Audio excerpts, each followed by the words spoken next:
sabi ng polis? Modified pipe daw po. Tapos? Yun lang po. Baklasin na.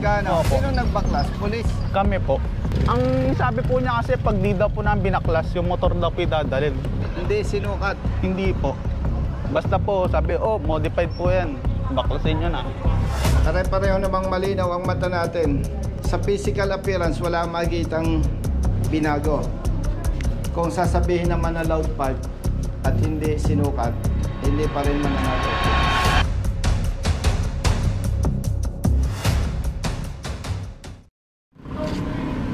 Okay. Salamat po. Thank you, ha. Asan yung rider? Diyan na po sa labas. Palapitin mo dito. Sa harap tayo ng munisipyo. Brother, ito doon. Thank you. Idol, lagi talaga ako Ingat, ha. subscriber ako. Ingat, ha. Oh, thank you. Asan ticket mo? Ito. Asan yung kapatid mo? Hindi po nakasama po eh. Madami po kasi ginagawa. Bali nag-commute lang po. Hindi ko po madala yung motor ko. Kasi po walang pipe. Kinumpis ka ang muffler mo? Opo. Bakit daw? Pagkadaan po namin, nakita po yung pipe ko. Hindi po kasi yun yung stock po ng motor ko. Hindi, okay lang yon. Pero anong sabi ng polis? Modified pipe daw po. Tapos? Yun lang po. Baklasin Kinumpis ka, no? Opo. Sino nagbaklas? Polis? Kami po. Ang sabi po niya kasi pag di daw po namin binaklas, yung motor daw po idadalhin. Hindi kayo, brother. Hindi sinukat. Hindi po. Basta po sabi, oh, modified po yan. Baklasin nyo na.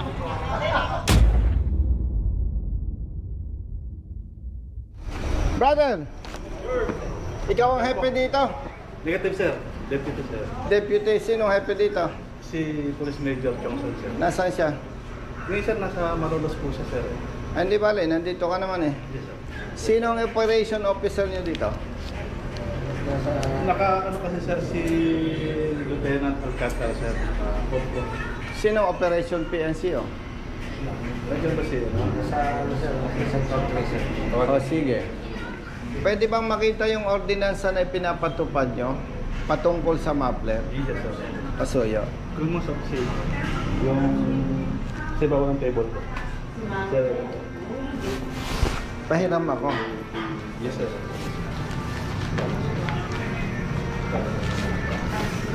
Anong pangalan ng pulis? Naumuli sa'yo? Hindi ko po sure kung... po. Ano Sir itsura? May kayo? Meron, sir. Night shift po siya, sir. Nakatulong naman yun eh. Patawag mo. Pasensya ka na ha. Demanding Yes, sir. ako ha. Opo, sir. Public service naman eh, no? Yes, sir. Opo. Every motor vehicle propelled by an internal combustion engine shall be equipped with a muffler, and whenever said motor vehicle is being operated, its muffler shall not emit or make unnecessary or disagreeable odor, smoke, or noise. With respect to local government unit of Bustos, nakukulangan ako. Hindi kasi malinaw dito ano yung modified, ano yung maingay. May kulang ba? Doon sa maingay, dapat may panukat. Pero wala dito, hindi nabanggit. Kung dudulog tayo sa lokal na pamahalaan, patungkol doon, mahabang usapin. Ipagpalagay lang natin na sumasang-ayon tayo sa nilalaman. Ang nakalagay sa paghuli ng lalabag dito, unang paglabag, multang 500 piso. Ikalawang paglabag, pagkukumpiska ng tambutso. Sabi ni rider, first time mo nahuli. Opo. O di sablay si police doon. Maliban, kung may record siya na mapapatunayan niya na padalawang huli na sa rider. Pwede akong complainant, ang importante may ebidensya at may witness, yung biktima. Tama ba ako? Pag administrative case, may hawak akong ordinansa, may hawak akong kopya ng ticket, nandyan yung biktima, magsasalaysay siya na kinumpis ka kanyang tambutso at ito ay unang paglabag, dito pa lang kompleto na. Yes, sir. Ako ang complainant. Tama? Yes, sir. Pwede ako, hindi? Pwede, sir. Pwede. Ang intention ko lang, yung ginagawang mali ng pulis, mapigilan. Kasi brother, kahit pulis ka, magandang intention mo, hindi sinabi ng batas, hindi sinabi ng ordinansa, hindi mo pwedeng gawin. Tama ba? Oo. Kawaawa naman siya. Tinanggalan na ng tambutso, absent ngayon sa trabaho. Questionable pa kung tama ang pagkahuli doon ng pulis, kung maingay pa o modified pa. Ang ipinapakiusap ko lang sa IAS, ang mandato ninyo, pag mali ang trabaho ng pulis, iniimbestigahan ninyo, at pag nakita ninyong may mali sa trabaho ng pulis, magre-recommenda kayo ng kaukulang punishment. Tama ba ako? Opo, sir. Recommendatory kayo, ano? Opo, sir. Oo. Kaya pala akong complainant, brother, may iba ang ginagawa, yung complainant, pinapag-execute ng affidavit of desistance. Sa administrative case, hindi valid yung desistance. Pag ako complainant, nag-execute ako ng desistance, okay lang, huwag mo kong pilitin, tama? Pero once na may nakita kang irregularity, tutuloy mo pa rin ang kaso kasi ang pinoprotektahan mo, interes ng bayan at interes ng kapulisan. Tama ako? Tama po, sir.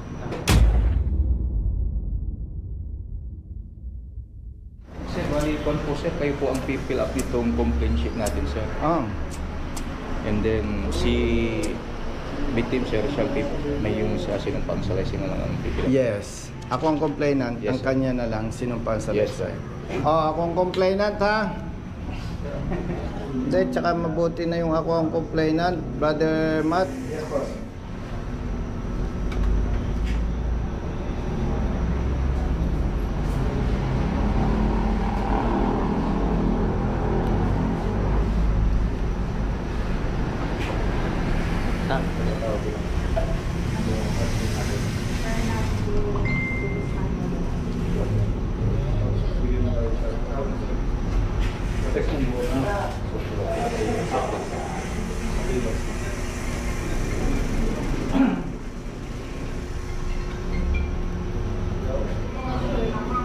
Nominal complainant ako, ano?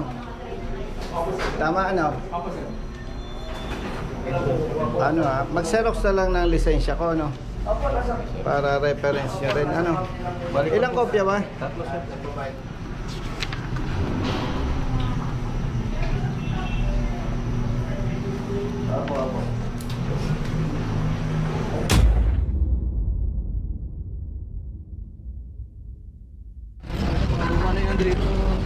Sir, eh.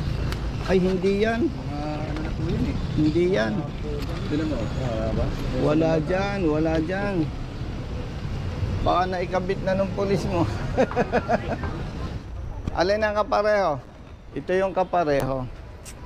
Pag ang motorsiklo, tinanggalan mo ng muffler, mas maingay lalo. Tama ba? Kaya nga hindi nila naimaneho. Masyadong maingay. Iyas. Yes, sir. Yung muffler hindi makita. Babayaran na namin yung multa. Tapos pakitawagan yung pulis. Si itanong kung ito bang si Esteban ay pailang beses na niya nahuli. Pag sinabing, sir, first time po, ikaw naman ay deputy chief, para hindi na lumaki ang damage, ibalik na yung muffler ngayon. Yes, pero pag sinabi nung iyong police na, sir, hindi ko matanda kung pangalawa, pangatlo na, hindi namin i-request na ma-release yung muffler. Pero, dapat niyang papatunayan. Nagmumungkahi ako sa iyo. Base dito. Para hindi naman lumaki ang danyos. Kung ano sasabihin niya, re-respetuhin natin. Yes, sir. Oo. Magbabayad muna kami ng multa. Linawin mo kay Hepe, ha? Yes, sir. Hindi ko inoobliga na ilabas ngayon at ibalik. Yes, sir. Mungkahi. Suggestion. para hindi malaki ang damage. Sige, punta lang kami sa munisipyo. Magbayad muna kami ng multa. Hindi ko numpiska ang iyong lisensya, di ba? Kaya ito ay obligado kang magbayad. Pag hindi ka nagbayad, may authority ang lokal na pamahalaan mag-report sa LTO. Pag nag-report sa LTO, lalaking abala sa'yo. Dalawang usapin dito. Itatanong natin doon sa police during the investigation, ano ang basihan niya at kinumpis ka niya. Pag sinabi niyang modified or loud pipe, anong basihan niya?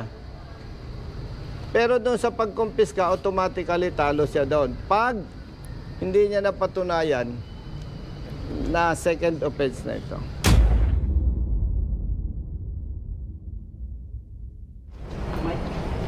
Mamay day ko na. Thank you. Thank you po. Thank you. Ganda. Thank you. Thank you. Kaya nga po, kahit sa taas eh. Bakit nga ano? Basta, Napabayaan sa kusina. kung talaga. Basta Juday, maganda eh. Pansin ko lang. Oh. Saan siya pwedeng umupo? Doon na lang po sa may konsep. Sama ka doon. Sige po.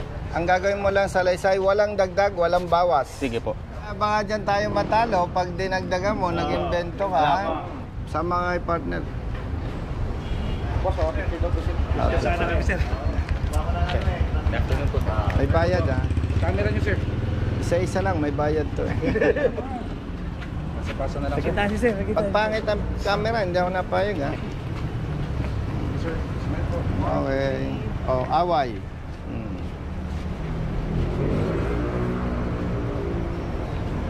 Ayun naman po.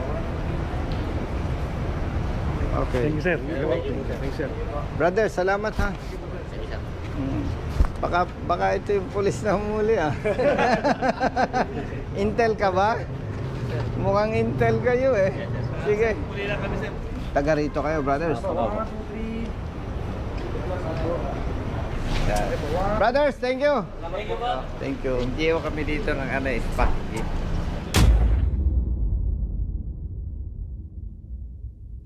Natawagan. O yan. Hindi yan modified. Sayin natin kung nasa labas po. Nakapagsalaysay ka na. Sir, balik lang kasi. Naintindihan mo kung sinulat mo. Kaya tawag sa labas. Nakausap mo si Sergeant. Yes, sir. Itanong mo kung pailang beses na niyang nahuli itong rider. Yun ang importante doon eh. Yes, sir. Kasi pag sinabi niyang pangalawa, pangatlo, hindi ko ipatatanggap sa rider, Brother Matt. Yes po, tama po. No.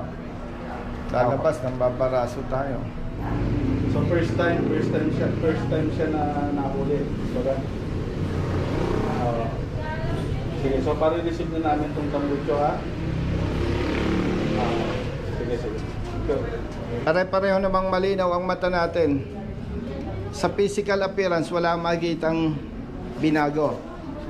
Kung sasabihin naman na loud pipe at hindi sinukat, hindi pa rin mananalo ang polis. Yes. Pangalawa, nag-uusap naman kayo ni Sergeant na first time niya nahuli. Yes, sir. Kasi kaya ko pinatanong sa'yo, pinacheck sa'yo, kung sasabihin ni Sergeant na, Sir, parang naalala ko, pangalawa, pangatlo ng huli yan eh. Kahit aligasyon pa lang yung kanya, hindi ako magre-recommenda sa'yo na i-release sa rider. Yes, sir. Iyas, Yes, sir. hindi ko inobliga o premature si Captain Aguilar na i-release. Nagmungkahi ako. Yung aking suggestion, base sa ordinansa. Yun At, sir ang recommendation sir ng COP. so, nag-usap na ng COP. Yes, sir. Nabanggit mo sa kanya na sinasabi ng ordinansa sa second offense. Yes, sir. Confiscated. Nabasa niya, sir. Nabasa niya. Oh, very clear. Okay? Oh. Tapos, ulitin ko, brother, Yes, sir. hindi ko kilala si Sergeant kahit sino sa inyo. Wala akong nakasama sa assignment na pwedeng iisipin na baka pinipersonal ni Colonel Busita. Ang gusto lang natin, yung maling ginagawa ng ibang pulis, hindi lahat eh. may tama.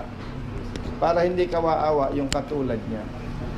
At the same time, para umangat ang respeto ng mamamayan sa mga uniformading pulis.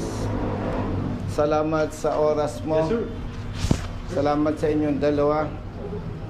Salamat pala sa inyong Chief, Provincial Elias. Yes, sir. No? Itong atin ay public service. Kung kayo'y nabalat, medyo may katagalan, kasalanan nyo yan. Bakit? Nagpulis kayo. Di ba? Kasi kung hindi kayo nagpulis, hindi ako pwedeng mag-request sa'yo. Tama ba? Yes, sir. Oo. Sir, pa-receive na po namin. Receivin mo, brother.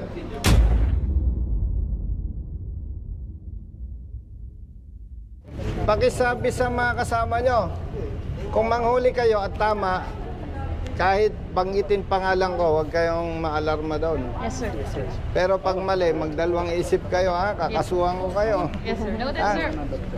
PO1 minus 1, ano yun? Ah? Ingat, ha? Yes, sir. Brother, thank you. Salamat, text mo ako. Sabi mo kay Hepe, salamat. Yes, sir. Ay!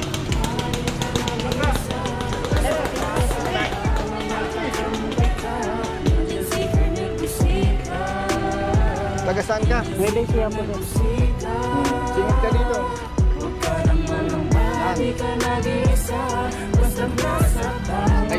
Oh, iyas, picture mo ulit. Nasaan yung isa? Kasi pero ba tawagin ko? Bilat sa init, minsay basa din ng ulan. Pawis na Ako, sarap pumunta dito. Ring katawan, kadalasang sumisingit. Pagod nararamdaman, ngunit diretso sa pagpihit. Kumalaman ng tiyan, bawat daan ng masikip. Pinipilit manusutan, marating lang ang lugar na dapat kong puntahan. Maihatid ang pagkain, serbisyong nakalaan. Para sa mga taong kailangan kong pagsilbihan. Napili kong hanap buhay, makipagsapalaran. Magdamag man sa daan, puyat man ay tatatagan. Para sa pamilya ko na laging nakaabang. Handa akong gawin lahat, magtuloy lang ng marangal. Kahit pa may sandaling, tila ba natatapakan ng karapatan sa tuwing minsan ay nararanasan. Di patas na pagtingin ng ilang nanunungkulan. Mga taong abusado sa kimsa kapangyarihan. Di ka nag-iisa, basta't nasa tama may kakampi ka. Nandiyan si Colonel Busita, nandiyan si Colonel Busita.